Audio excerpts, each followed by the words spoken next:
Hey everybody, how's it going? Welcome back to Munchkin Forever. Today we're doing Munchkin Pathfinder 3 Adventures, a quick little review of this game.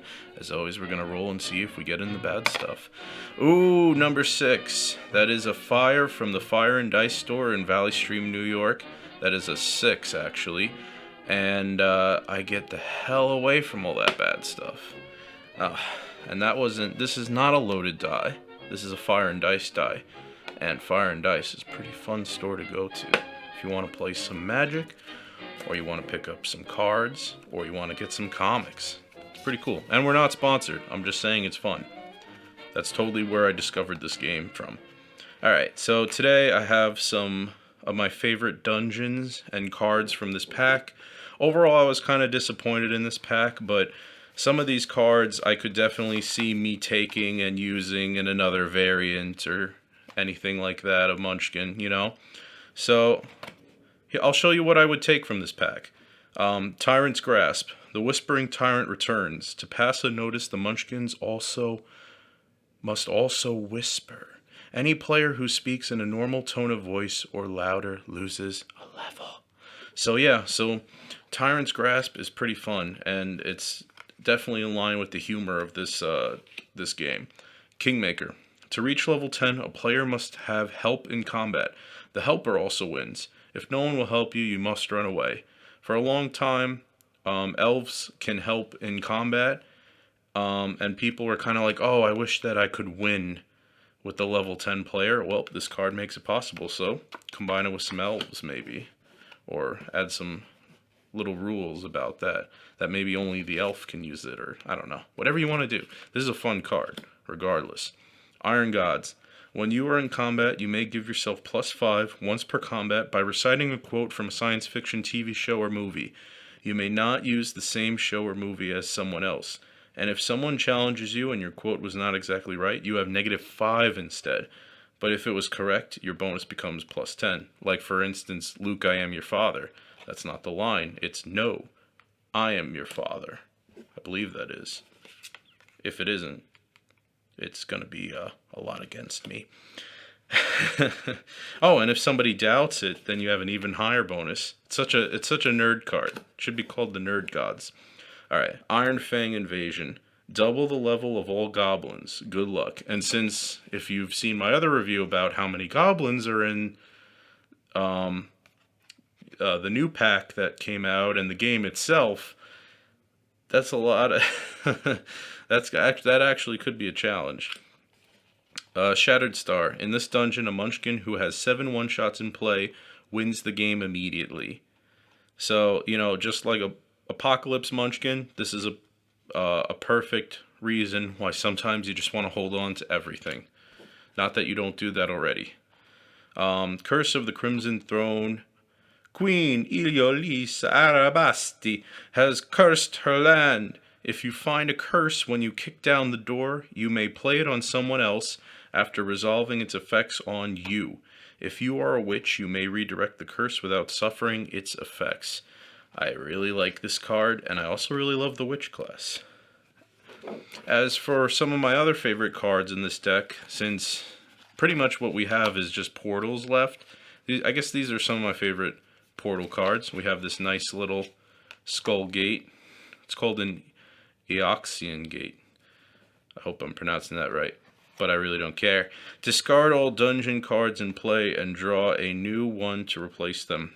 In your next fight, the first monster counts as undead if it's not already. Keep this as a reminder until then. This is why I play the game before I review it.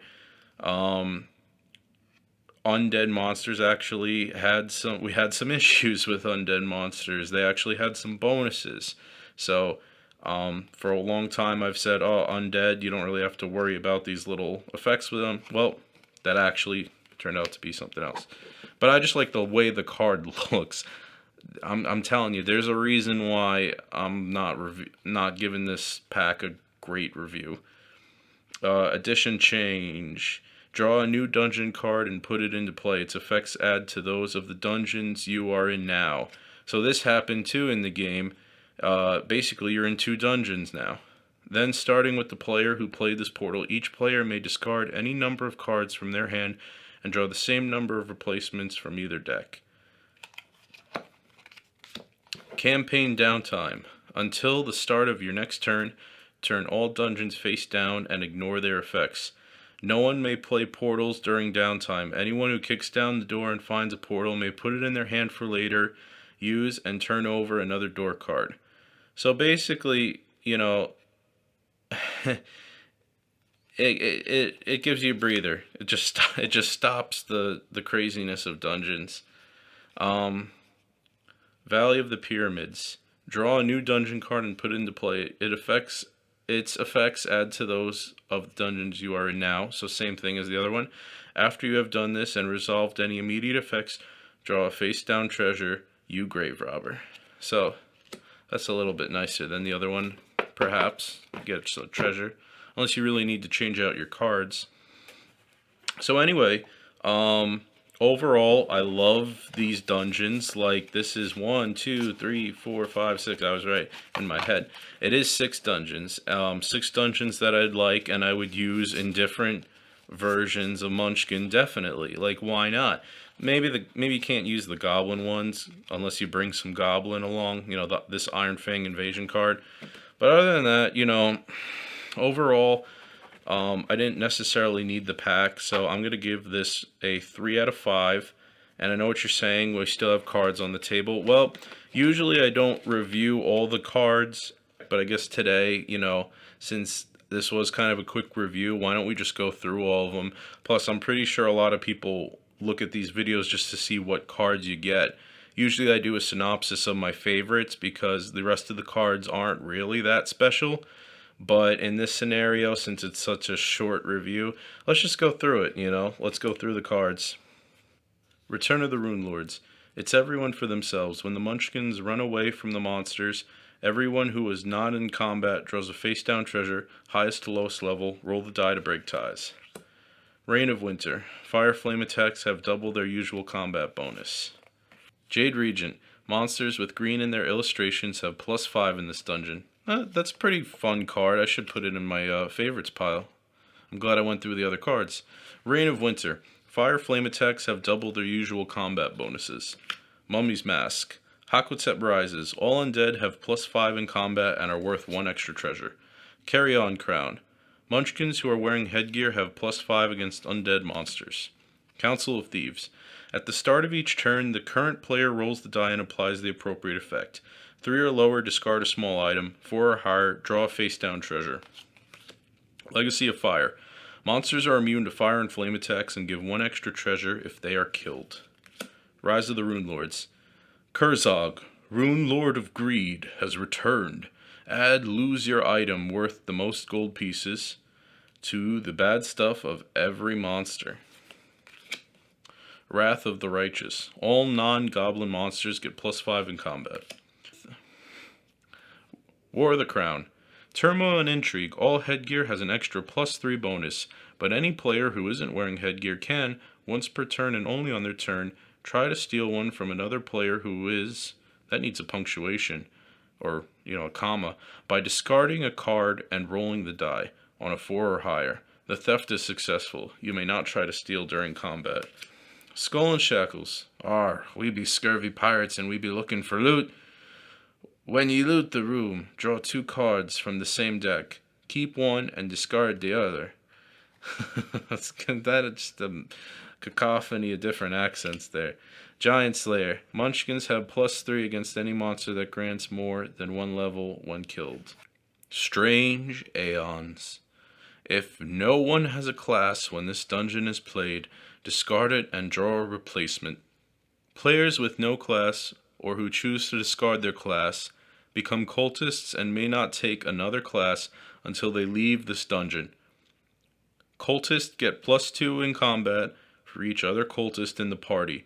If all players become cultists, the game is over and the highest level cultist wins.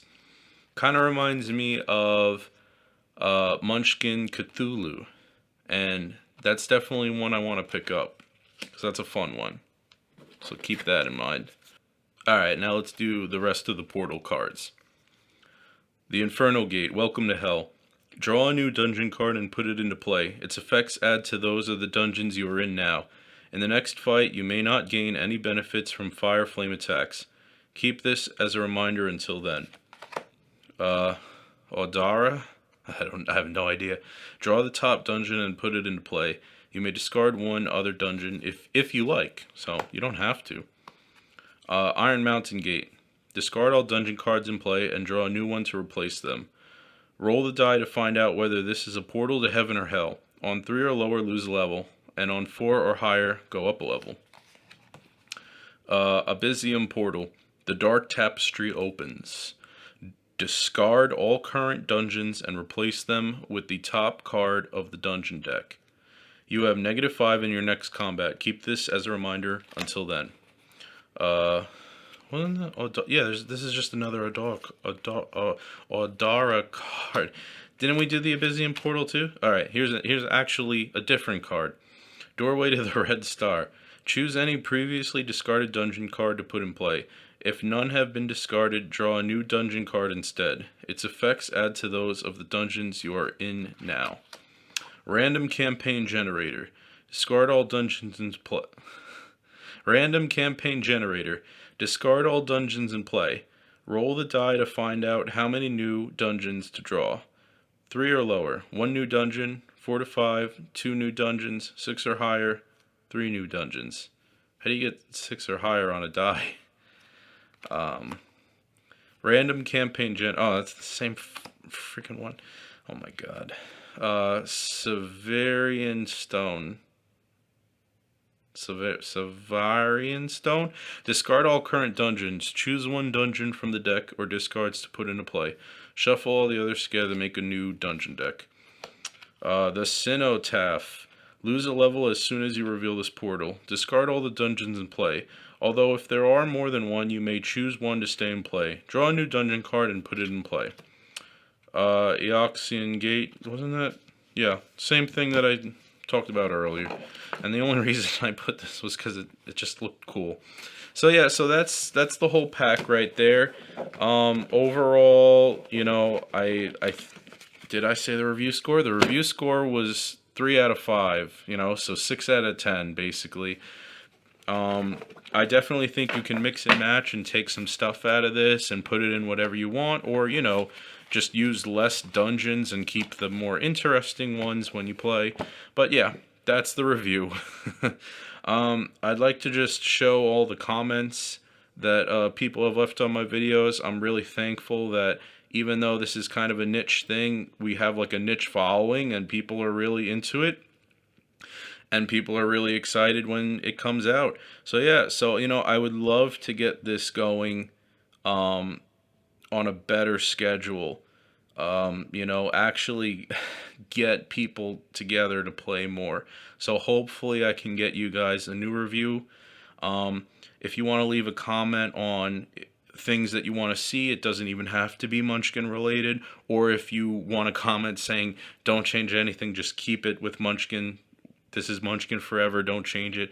Whatever, just leave a comment if you have any ideas about maybe the next variant of Munchkin that you want to see, or anything else that maybe you want to see that's tabletop related, nerd related, game related, comic related. I wouldn't mind doing some other reviews of, I don't know, not the same exact genres, but similar things that maybe the audience would like. Alright, thank you guys so much. This has been Munchkin Forever. Peace.